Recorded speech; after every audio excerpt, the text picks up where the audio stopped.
Estelle was panicked about the live tapings, and she had anxiety issues. Right. And she said, "I'm going to therapy like twice a week for it."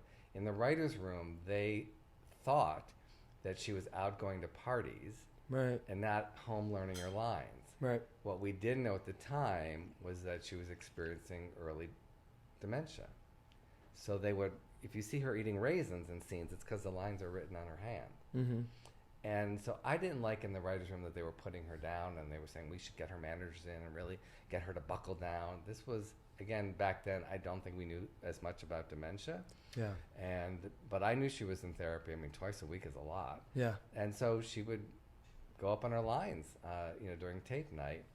And so they would have to yell cut. And then Betty would go up to the bleachers and start making jokes. And so I was very protective of Estelle. So I'm like, how dare she do that? And like, I thought she was kind of making fun of her. Right. And I thought she was more like her Mary Tyler Moore, Sue Ann Niven bitchy character than the bubble-headed Rose. And you could tell B. Arthur didn't like it either.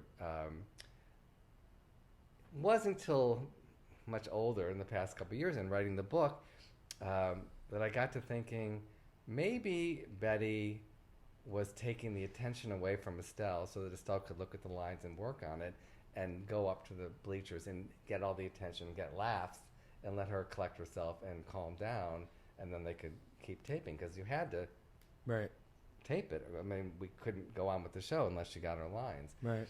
So I think it's just becoming more mature and seeing different points of view. Seeing a different point of view. But for years, I was just kind of mad at Betty White for doing Right. that. Right. I mean, I think that's part of why you hear stories about why B and Betty didn't get along. Yeah. And I think because B comes from theater and you don't break character. And to that, Betty White, they say, when they turned on the TV cameras, Betty White was on. Because she did really the very beginning of television. She was there hosting shows and had her own sitcom. So she could turn it on and off like that. And I'm sure you know actors like that. Yeah. And other people just need to stay in character. Right. So it was just different ways of working, I think. Right.